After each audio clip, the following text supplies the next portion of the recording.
everybody. John Troutman, Truth or Comfort.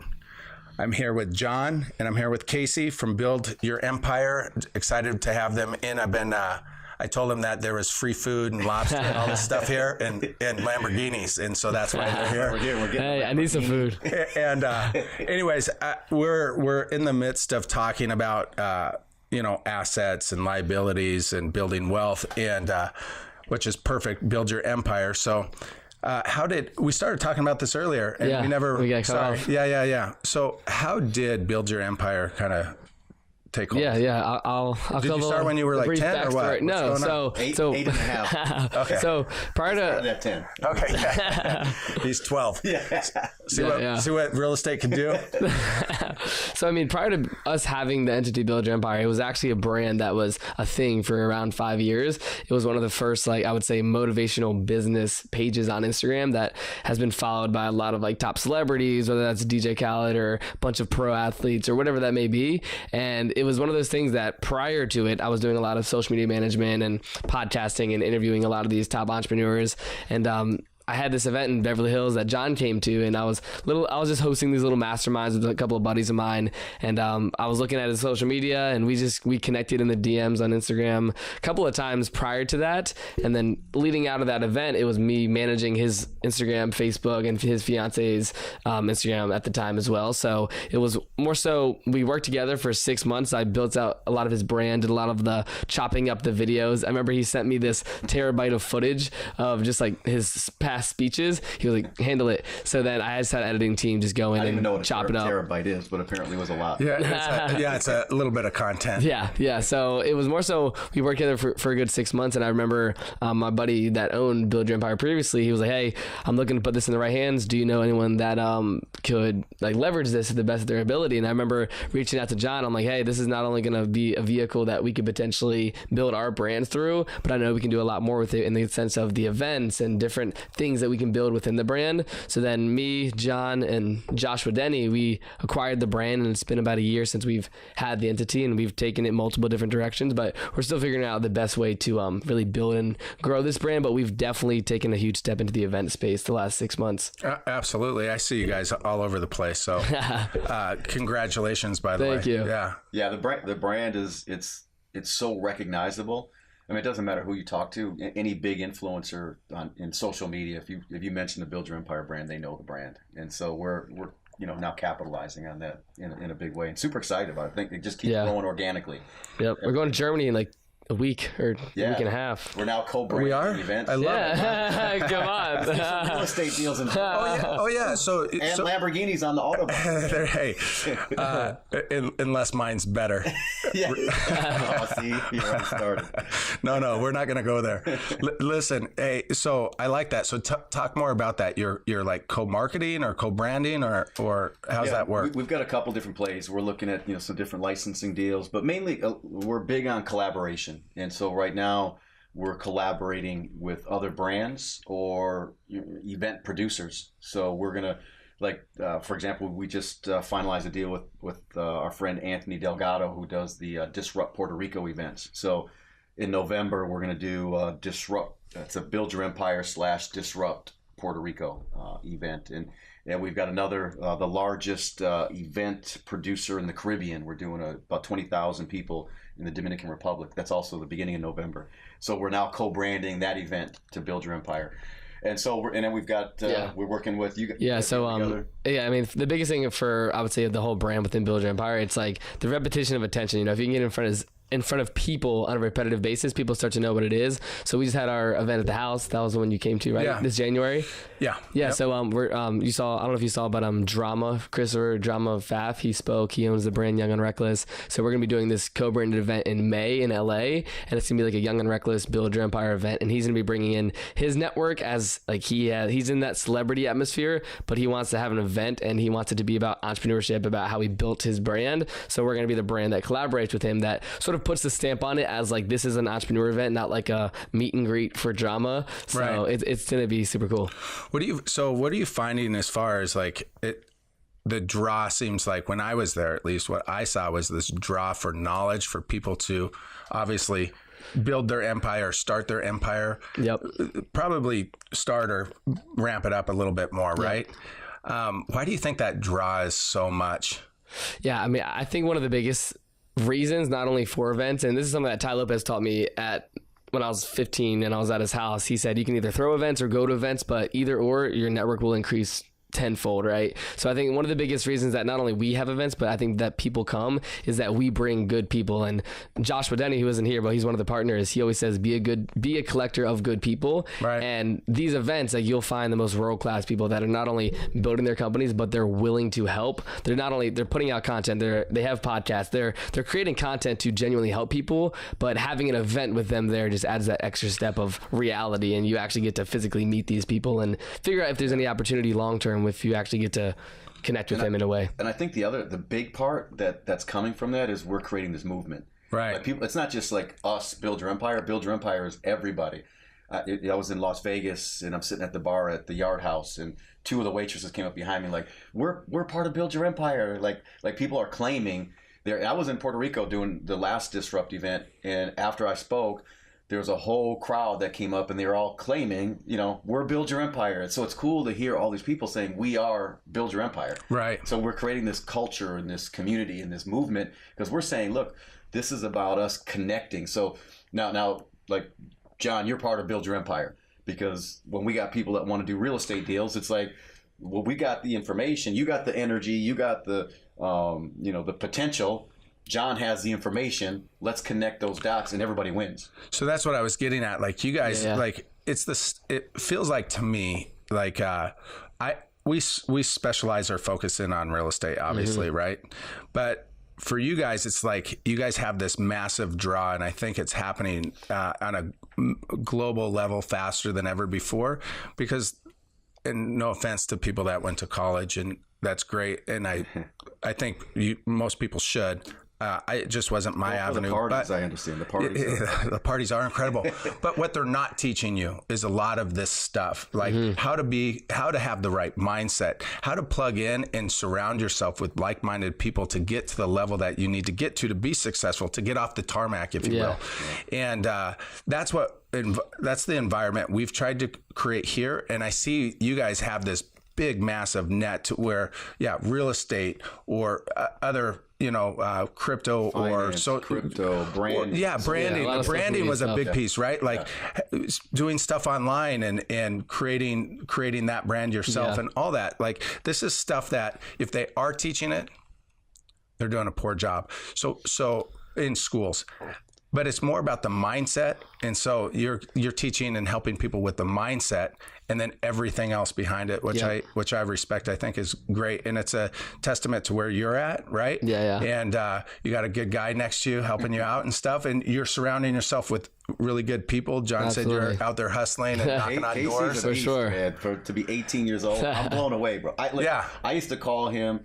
And he's like in biology class or something. I forget, I said, we got business to do, because we weren't just building an Instagram page. We're building a real business, trademarking everything and creating, real revenue, from this business. And I'm calling him for we got to get on this call. And he's in class or he's at school. He's like, I can't talk right now. I'm in biology. It was one of those things. Senior year, though, I only took 3 classes, but it was always like the morning, like, you know what I'm saying, before noon, and he was in Arizona, I was in Virginia time, so it's like handling that for the last 2 years prior to graduating high school. It was a fun challenge, but it was definitely a learning curve. Well, then we had he had his parents come to meet us because he moved from his parents' house into the house in Paradise Valley. So his parents were like, "What are these guys moving my son?" What exactly are you doing? From his parents' house to this 10,000 square foot mansion, and they had to be like, "What the?" But what Casey has brought to the table is he's brought this energy and this millennial movement. And so I always say we're taking the young energy and we're taking this more, I don't like to use the word old, but the more mature wisdom and combining the two, and it's creating this powerful entity in this movement in the marketplace, and people are really, they're gravitating towards it, and it's just getting bigger and bigger and bigger. Yeah, there's definitely some complementary traits amongst both, right? So if I could just talk about you guys were talking about earlier, you guys are building out a system to where people could plug into and get the education and help and support that they need for particular verticals. Do you guys want to talk about that or not? Is it too early? I mean, it's definitely early, but I would say the biggest thing with it is, like John talked about earlier, it's like building the Netflix for entrepreneurship in the sense of content distribution. Because like you said, I didn't go to college, and I believe a lot of young people that are starting to see you took that. Biology though, man. John's over here. We're like, what? And I went to pre-algebra in high school. And I knew I was done. I said, I start putting letters with numbers. I'm like, I just colored in my mind. No, I'm just kidding. I was good in school, but I dropped like all my classes last senior year. Like I was literally taking 3 classes. One of them was like a computer class and just typing. So it's like. It was good, but I mean, I think like this, right? Yeah, literally. No, but I think that being said, that the content in there is like something you don't learn in school, but you learn from people that are actually doing it. And shout out to Brad Lee, because he's got a platform that allows us to do something. Absolutely, Lightspeed has been a phenomenal vehicle for us to lay down all of our content. It's taken literally months. We have people there every single day for months sitting there doing and putting the content together. So when your guys' system is ready to go, we're excited to be part of it. For sure. Truly. Yeah. So, and vice versa. I think a big thing is people hearing from different experts. And a big piece of this, we were just talking about this earlier, and it's the number one thing when you go into our system is mindset. Yeah. The mindset, neuroscience, and the way that I don't want to say that we've been trained, but the way we've trained our brain and the way we've been groomed and conditioned is needs to be redone. So neuroscience, we could find new pathways and new ways to think, and that's what I was getting at. What you guys are creating, which I totally respect, and I like it, and it's different. It's unique. You're so on it, John, because we see so many people that come through and they're broke down mentally. And it's not necessarily their fault. It's because they're being programmed and conditioned early on to of course, they've been programmed and conditioned to go to work for something. They've been programmed and conditioned to go to school, get a good education, then go work for someone, then go greet at Walmart, and then suffer basically is what's happened. And with the millennials, and this is where Casey really comes in. What I found is they had this reputation of being lazy. But what I found was just the opposite. They just didn't want to do what their parents did. They watched their parents lose the house and the cars during the last, recession. They watched their grandparents give blood, sweat, and tears to that factory and end up with nothing when it was done. And they're like, man, I'm not going to go and build someone else's dream at the expense of my own dream. Right. So they'd rather sit home, smoke weed, play Xbox than go sit in someone's cubicle. You know what I mean? Right. Which I could, I respect that. They were born with these in their hands, and so they've got the technology to build e-commerce businesses and do massive business. They just need the right direction and the right vehicle. And that's where we all come. Yeah, something to plug into and have all that, and I like it. The thing I did hear you, John, on one of your Instagram posts, and so I just want to talk on it just for a second to kind of further this. But you said someone asked you what's your biggest setback or biggest issue that you currently face, and in my mind. Yeah, it's crazy because for sure, because we all do it, right? Yep. We're all our own worst enemy, and we still get in our head. You guys want to touch on that at all? Yeah, you can go ahead first. Well, I'll start. Because for me, because I don't have all the things society says you're supposed to have to be successful. I had my first felony arrest when I was 15 years old. But overachiever. Everything I do, I take it to the extreme. Sure, but it wasn't. And then, I was locked up in these detention facilities most of my teenage life, and then at 17, the crack epidemic hit our neighborhood hard, and I participated to the point at 17 years old I had a heart attack from smoking cocaine. Wow.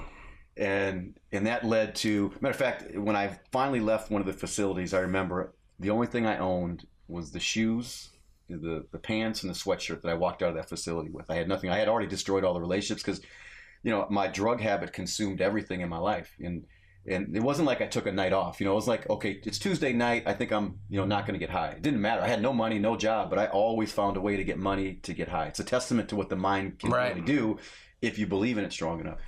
But I was fortunate because I had a mentor in a drug rehabilitation facility. that convinced me, because I thought you had to be born in the house with the Rolls Royce already in the garage, you know, Right. in order to be successful. But he convinced me that my way out of my neighborhood was through business. Because I wasn't going to be an athlete. That was out of the question. I wasn't smart. I heard you're a runner though. Got a sprinting game going. Yeah, Casey had me on this run. I'm like 4 miles yesterday. Yeah, why do people run? I mean, I understand if you're running from the police, but just to run for no reason seemed kind of, now my calves hurt. And that was the only reason, John, is when we were younger, you were the slower runner. You got caught. Sorry, man. Well, I'll tell you how ridiculous we were. When we were kids, we would actually go to the payphone down the street and we would call the police. This because we were bored. We didn't have devices to play on all day inside. So we were outside causing trouble. We would call the police on ourselves. We would call and say, What? There's a bunch of kids at Grant School on the south side of where I grew up. And we'd hang out in the back of the school. And we call the police and say, these kids are causing all kinds of problems behind the school. The police would come. And, of course, we would run because we wanted to. This is fun for us. This is how That's so funny, bro. And the police would chase us through the yards. It was fun. One of us would usually get caught. Yeah. A lot of times it was me. No, I was pretty fast, and I could jump fences. Yeah, cramping up. Okay, you got me.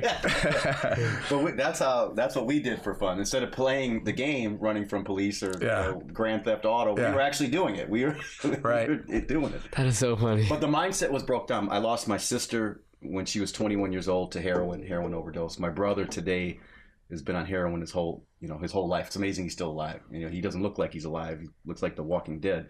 It's a sad situation, but that mentality, and he stays stuck. And so I'm fighting these demons every single day. But that's why getting around, you get around people like yourself, people like Casey, people that have done things, and they help you push out that old thinking. And that's what started happening to me.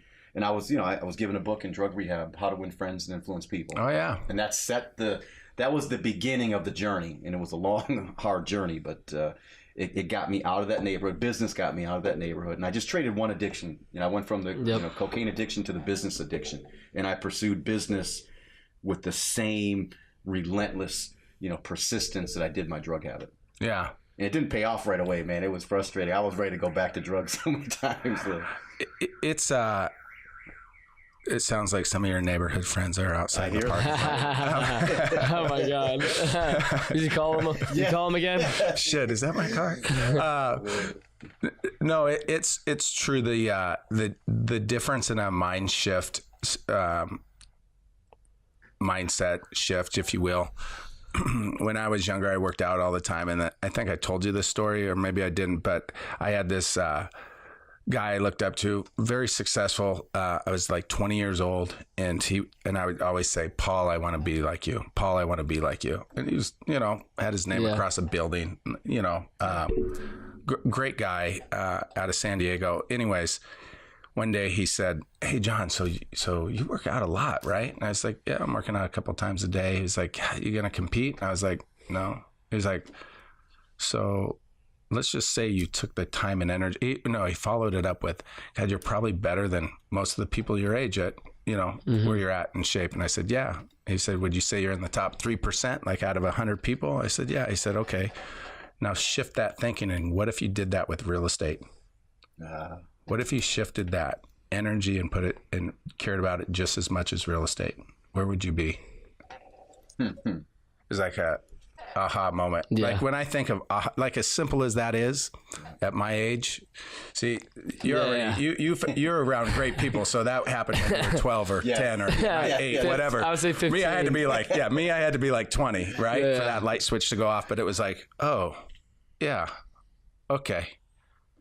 I'm not going to lift anymore, right? I'm just going to figure this out. And that's essentially what happened for the most part. Just decided to submerge myself into business. Got it. And Casey started doing it early. I was 15. That was my thing. You had a reason for it, the reason why you got into it. Yeah. So, I'll kind of give you the little rundown. So, like, for me, growing up, I was always like selling things, lemonade, bracelets. I was making all these cool things, selling them to all my neighborhood. I would literally go door to door and just sell the things I make.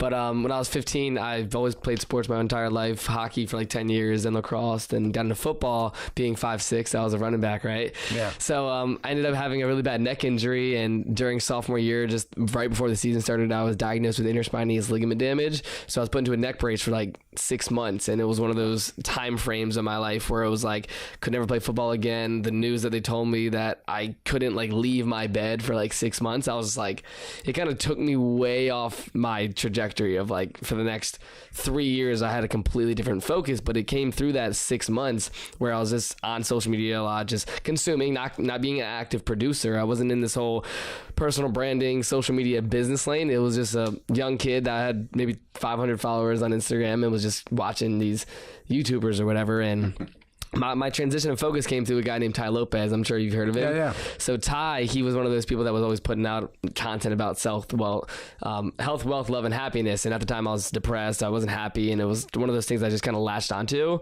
Long story short, I got into 2 of his programs, one being like the 67-step program, which is all mindset focused. And then one of them was the social media program, which was teaching like how to monetize social media, how to get clients on social media. And it was a year process of just like education and learning and sort of just like taking these foundations and implementing them into my life. But over the course of the year, it was more so like documenting that process of like showcasing the books I was reading, like showcasing the people I was just trying to get in touch with on Instagram. But long story short, a year and a half goes by, and now it's like the beginning of 2017, and I'm still 16, and I ended up just DMing Ty on Instagram after like a good 8-month journey of like getting in touch with people, and I got offered to speak at this one event in San Diego, and I went to it, and it was just like a phenomenal experience.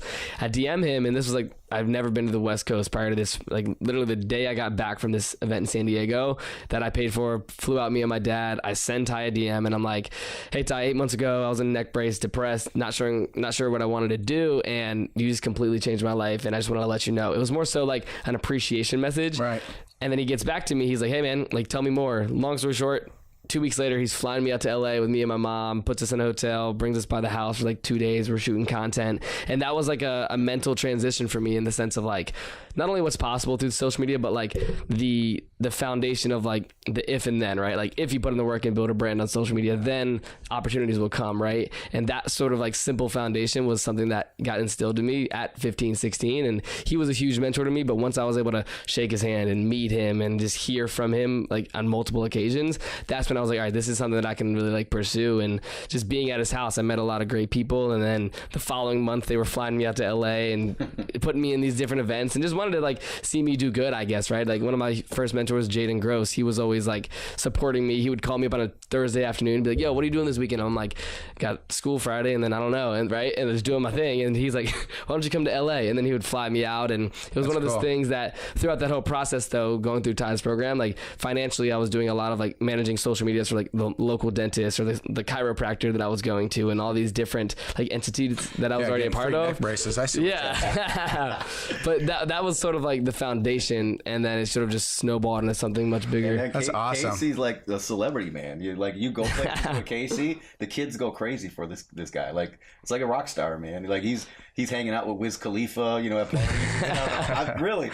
I love it. I'm serious. Hey, it's a phenomenal story, man. That I mean, just putting in the hard work and effort, just like you said, and everything kind of just came to fruition. Yeah, I like it. And back to the point though, with events, it was like that whole year of 2017, it was like dedicated to going out to LA and collaborating with different influencers and just really meeting people. That was my whole like foundation. And I think I missed like 84 days of school in junior year, just like traveling and completely like not caring. And I've always been a good student at school. Like I wasn't the guy that just had straight F's. Like I had good grades, right? But it was one of those things I didn't sort of try on. I was just like doing and cool. But my parents, that was like my hardest. I bet, right? That was my hardest breakthrough at the time. Yeah. They were like, you're not going to LA. Dude, the first. They were like, what? Dude, it was hilarious. Did that happen a few times? Oh, absolutely. Like the biggest thing, like the first 2 times that like my parents. When you snuck out across the country. It's like, Hop on the airplane. Where are you? Are you at Joey's house? No, I'm in LA. Yeah. Literally. So like. Skip school, go down the street, and go to Los Angeles. I like it. And like for me, like growing up, like I never like was on an airplane until I could pay for it myself. Like my family I didn't have money growing up. It was one of those things where like playing hockey was like my biggest thing, like traveling and doing all like little things inside of Virginia. Like that was my like life growing up. But like I said, I wasn't able to travel, and nor so did my parents. Like my dad, mom, they've never been to the West Coast prior, and the first time was when I flew my dad out to San Diego to go to the speaking event, and he was like, "No, dude, like you should just buy a snowboard. Like buy a snowboard. We go snowboarding twice a year. Like do that." And I was like, "No, I want to do like the San Diego thing." And then following 2 weeks later, Ty flies us to LA, and like that was like the first 2 times I ever went out to the West Coast. And like so it's the same thing with my parents though. So like they were gaining as much experience as I was. Right? It was new to them. It was new to me. So the following, I think that the biggest thing with my parents, though, they've always been supportive and like understanding. But they, when my mom came with me to LA, she met this guy named Jaden Gross, who, like I said, was a big mentor to me. And then the following month, like he flew me out, and she had that trust factor of like she met him, she knew like his motives were good, hopefully, or whatever. But I think it was more so comes down to sales. Grant Cardone always talks about it. The biggest thing you have to sell is the people that are around you, right? So it's like that was my first ounce of sales, where it was like the resilient mindset of like I'm going to go to LA this weekend no matter what, because there's this event happening. And like it was just like the 10,000 no's, where it's like my parents would always say no, but then I would just buy the flight and be like, my flight's tomorrow, I can't get a refund, I gotta go. And then I would just say no. It was, but for them, like looking back, and a lesson right there. And it was it's funny because I say looking back, but it was like 2 years, right? It's like I was just wild. Like I would be booking flights and just like telling my parents I'm gonna go, and then book an Uber to the airport and I'm out, you know. And it was one of those things like until they sort of like saw some success, not only financially, but just like the people and the notoriety and the opportunities that were coming my way. That's when they really like fully like were like, do you like 100%? Like I have 2 older brothers, and they've both went to community college and dropped out, didn't like it, and now they're in debt, and they've seen like the path, quote unquote, that you're supposed to do. And I was always this oddball that I was supposed to go to the UVA and these big universities. But when that neck brace situation happened, and then I found Ty Lopez, and he's talking about all these different like self-education routes, it was one of those things where it was like, there's no going back, right? Like once you're exposed to this type of information, you can't like you can't put it back in the box. Yeah, put it back. So it's like I knew like 10th grade going into like junior year, I was like, I don't want to go to college. I want to pursue this. Like I want to continue building my network, being around good people that are actually doing it, not sitting in a room with people that are bullshitting on Saturday and Sunday night, and then learning from a professor that's never started a company, right? So for me, it was fully involved into the self-education factor of like, how can I get as much knowledge and experience and relationships as possible? Because it goes down to like, from day one, I always wanted to build a network of people that I can not only get opportunities from, but that are like actually doing it. And that's having a podcast over the last year and a half. That's definitely helped with that. Nice. But yeah, that was like the brief rundown. I love it because there's not a lot of people your age that are as mature as you and have had those life experiences and enough I don't know, foresight to just say, fuck it, I'm doing it. Yeah. Like, and you're not going to stop me. I'll find a way around it. And not in a mean way, but more of a, hey, the ticket's paid for. Yeah. You don't even know. I mean, because you changed the dynamics of your family. So awesome.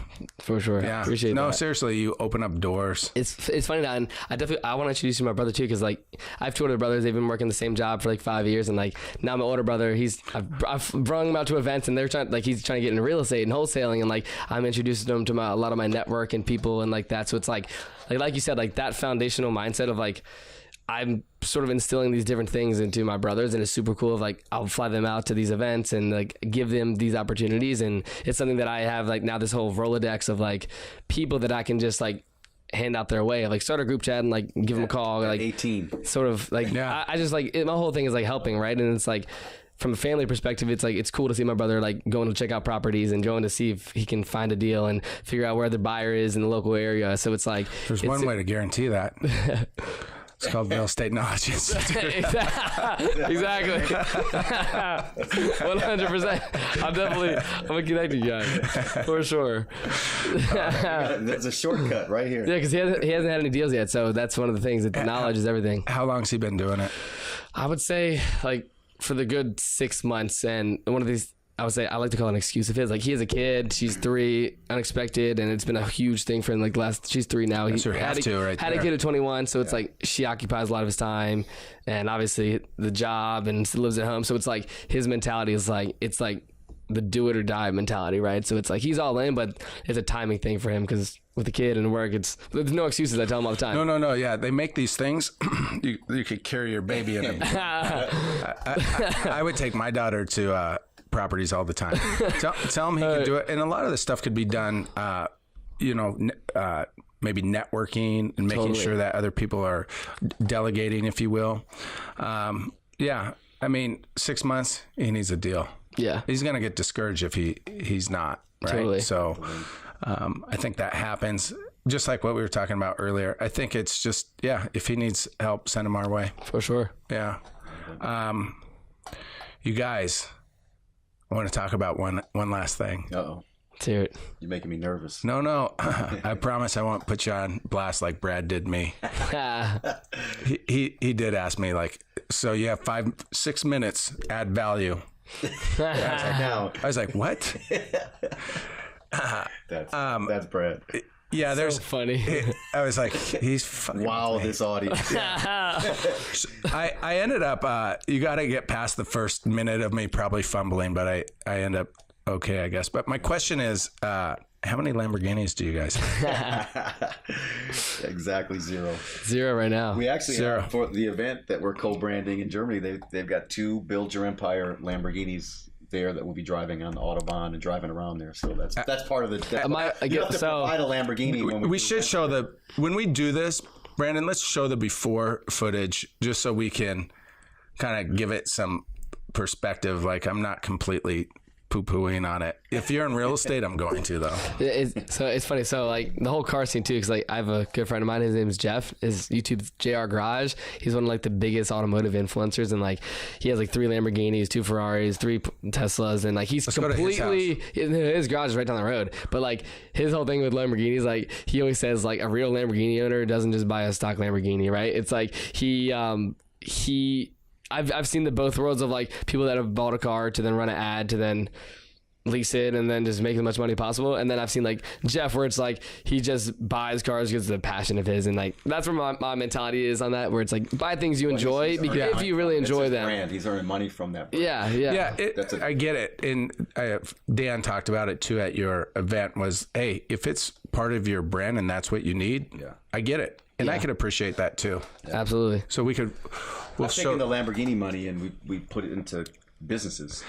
Hey, so here's another food for thought. Like I did that Las Vegas Speedway. Have you guys ever I've been done there. that? I did the drift car. Okay. The drift car is The sick. Corvette, right? Yeah. Okay.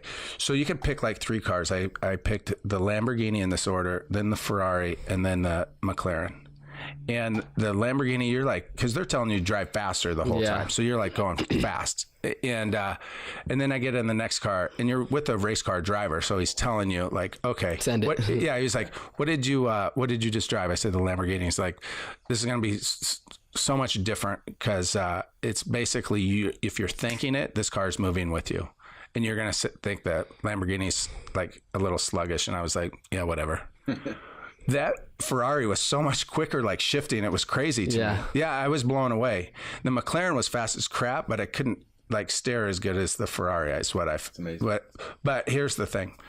I would say if you guys haven't been there, we should all go there. I want to do that. I wasn't old enough at the time because I was 17, so I couldn't do it. Yeah, we'll get you a I had to sit in the back. We'll get you a fake ID. I got one. Shout out to Cody. Casey gets in the clubs. He gets everywhere now. He's VIP. He skips the lines, goes right in. I think people. I like the quote. It's like people pay for access and entertainment, right? So it's like, but if you know the people that are providing the access and the entertainment, you can get it anywhere. Yeah. So it's a lot of who you know as well. Yeah, absolutely. If they don't check your ID, there's no need for it. Yeah, I just in general with what you're doing, you're networking, and people want to help other people out, especially if they're sincere and humble about it and trying to do this exact same thing. So I'm excited to see your future, man. I'm going to say it all started right here. Absolutely. Hey, welcome to the debut. Casey's just started a new business. Today? Yeah, today. Let's go. but if you guys could just, I'm not going to give you guys 5 or 6 minutes, but if you could maybe just leave the listeners with something to take away. Like, I don't know, something, John, maybe you tell your kids, or what do you tell yourself? I know you already said a lot, but if you were to sum it up in a I'll say something, then I'll let you take it home. Yeah, okay. So I think the biggest thing, and I'm speaking from my experience of the last couple of years, social media wise, people that are building brands, I think a lot of young people that are trying to do things, they don't put people first in the sense of building a brand, building a network. They want to just build them. When for me, it's like, if you listen to my podcast, right, I sort of consider myself the megaphone and someone else is the one speaking through it. I'm the one asking the questions for my own personal opinion, but it's like, or personal knowledge, but then providing this megaphone of I'm providing my value through other people. Because at the end of the day, and I hear this all the time, it's like, what do I have to offer to the world if there's the billionaires or people that have made hundreds of millions of dollars on social media and they're already providing that content? It's like, you can't compete with that, right? If you're young, it's like you're building a brand bottom up, not top down, where if someone like Greg Cardone, he started his brand and he's almost worth $1 billion, that's top down marketing, I like to call it. Right. When a lot of young people, it's like bottom up marketing, meaning like people are going to follow you throughout your journey, but it's like the things that is going to gain respect and credibility is your wins, right? So it's like focus on your wins, but focus on the people that can really help you get there, and put people first. I think that's the biggest thing I would tell young people that are around my age. Any age, put people first. Absolutely. Yeah, I like it. Because it nice. Very good. Well said. I think it ties into what my daughter and I have a ritual every morning when I take her to school. And it always starts the same way. I ask her a question, what kind of day are you going to have? And, she responds the same way almost every day. And says, Daddy, I'm going to have a great day. My daughter's 9. And then I ask her, why is she going to have a great day? And she says, because it's karma. If it is to be, it's up to me. And then I we go into this whole elaboration thing. And I said, what are the 2 things you have total control over? And then she'll say, my attitude and my actions. And I think a lot of people today, I meet people that are having a bad day today, and they'll say something like, I woke up on the wrong side of the bed. And my thing is, well, push the damn bed against the wall so you can never use that as an excuse to mess up my day along with your day. And so many people run around with kind of a victim mentality, or something happens to them in the morning and their whole day is messed up for the rest of the day. Right. And so, what I teach people is that I can control my actions, which is my activity, and my attitude. I can't control what Casey's going to do today or what you're going to do. Matter of fact, I stopped putting pressure on myself for results. I used to have stress and frustration about the results because I was getting terrible results. And I had mentors came in my life and said, look, stop. You're stressing yourself out, and you're creating the problem by thinking about the problem over and over and over. You're actually creating the problem. It's not the problem that's the problem. It's you telling the story about the problem and focusing on the problem that becomes the problem. Right. And so what I started doing is I started putting my pressure then became on activity, because I could control that activity. If I knew I'm disrupting the nutrition industry right now. So every day I'm doing 20 to 30 exposures, which take me about 20 to 30 minutes, because of all the technology we have today. But I can do that activity every single day. And what I've discovered is if I do that activity long enough, consistent enough, the results will come automatically. So again, instead of me focusing on the results, which can be frustrating short term, if I focus on the activity short term, it will lead to the results. And that's the things I teach my kids. And with young people today, half of them aren't even trying. So I'm teaching these kids, how hard is it to win a race when nobody's even putting on the sneakers to run it? They're not even trying. Right. You don't have competition today. I tell my kids, if you're showing up, you're ahead of most of the people. Yeah. Do what you say you're going to do and outwork the next person next to you. Everything else should fall in line. Yeah. You guys, I sincerely appreciate you guys making it today. I love it. Thank you for having us. Yeah, no, thanks for making the trek across slumming over here in Phoenix, coming out of Paradise Valley. These guys had freaking the mean streets. Yeah, they asked you if everything was okay, looking for security. Seriously, guys, my pleasure. Thank you. Thank you so much. All right, thank you, brother. Appreciate it, man. All right, you guys, follow these guys. Build your empire. All right, Let's make dreams go. happen. Boom. Yes.